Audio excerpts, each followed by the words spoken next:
Okay, so today we're going to be learning about the 1920s and specifically the inventions and innovations that came about during this time period. So to start things off, I'd like to play a little game with you guys. I want you guys to guess the invention. I'm going to show you a picture of something that was invented during the 1920s, and I want you to see if you can guess what it is, okay?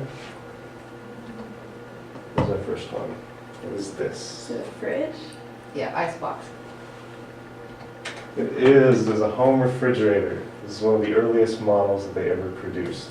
That's from General Electric. This one is a little bit tougher. What do you think this is? Either a printer or like, I don't know actually, Oh no. like a time, some type of like sewing machine, like a big one. Good guess. Good guess. This is actually a bread slicer. This is the first time when they actually started. Yep, this is the invention that you measure all other inventions by. Sliced bread. Okay, I think, what is this one? A temperature gauge. Thermometer? Thermometer, yeah, that's what I was trying to think of. Nope. This is actually the first liquid-fueled rocket.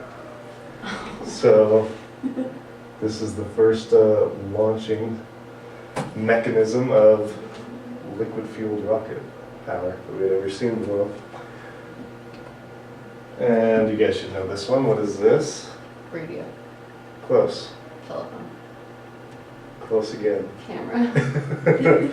This is the world's first television. Oh my god. So this is the screen right here, this small round thing that's projecting the lady's face. So you had to sit up really close? Or? Yeah. Well, this is like the earliest working model that's being demonstrated. So here's a later version where you have the screen right there, and you do have people sitting up really close. This is television for the home, a huge, major invention, major breakthrough. This one, what is this? Any guesses? Is this one a radio? This is a radio. Home radio.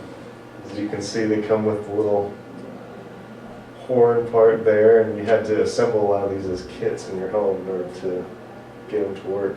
But yeah, the first electric radio in the 1920s that you could use in your home. So there were inventions everywhere. This was a time when Americans and others were huge in entrepreneur efforts. They made lots of new products. We had the invention of the Band-Aid. We had the invention of washing machines and dishwashers. We had the first traffic signals. We had pop-up toast for the first time, and Pez candy was invented at this time. All of these are new inventions, new products that people were making to sell and make it big, live the American dream in business. So, America, as I said, was booming. We had new devices that were being offered to make life easier for everybody. The economy was doing very well. And people indulged in luxury items as part of the new American standard of living. Because everyone was doing well, people thought they could afford to live in this new age of technology. We also had a lot of industrialism. Americans were going to work in big factories. We had assembly lines that made manufacturing huge and very productive. Does anybody know why assembly lines make things more effective when you're in a factory? Because each person just does one part and they pass it on, so there's like you're specialized in one thing. So it's just faster than building one thing all at once. You just build all the parts. Exactly. So this is a system that was used a lot in car manufacturing. So rather than, like Jessica said, rather than having one guy build a whole car, you just had parts going in and they would move down the line and they would get made very quickly. And so the urban people working in these industrial factories were prospering. They were being paid well, they had work. And how do you think this new age, so we have lots of new products being made, people are buying these products, making these products, how do you think that affected the way people lived and behaved at this time. Well, you mentioned that they started buying more things, so people probably lived a little bit more well off, and if they had cars, they could travel to like visit family or go on vacations and stuff like that, if they were able to afford stuff like that. Very good. That's absolutely right. So we had a new age of consumerism. People were living the high life. As Jessica said, cars were a big thing. You could now own one and travel. You could pay for one pretty easily. And Americans began to define themselves by what they would buy. This was kind of a new idea during the 1920s. And they had the desire to own the nicest things available.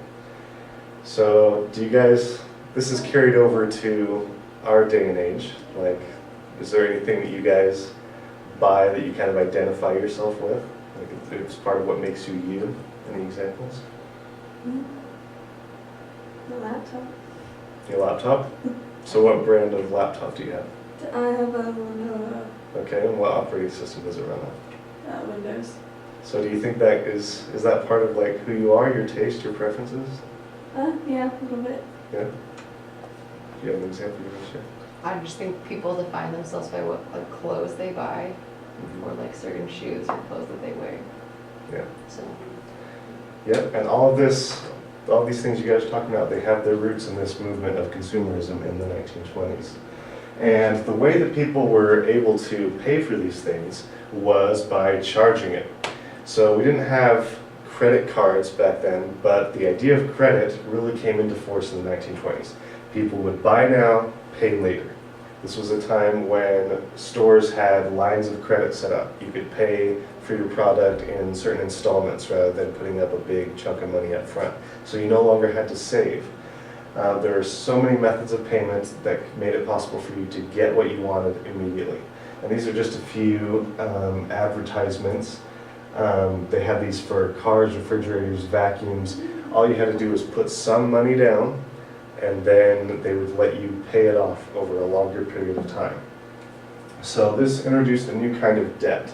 So before, for a long time in history, we had debt, right? We had people who didn't have the means to pay for things, so they'd have to pay off another company. But this was a new kind of debt, consumer debt, where you could buy small items and you'd go into debt in order to pay for them. So that leads us into our next topic, which will be mass media. And as I said, this is a time when, because you can buy a lot, because you're going to work, consumers wanted to be able to get information about products, and companies wanted to be able to put it out there for people to see. So we will move into mass media.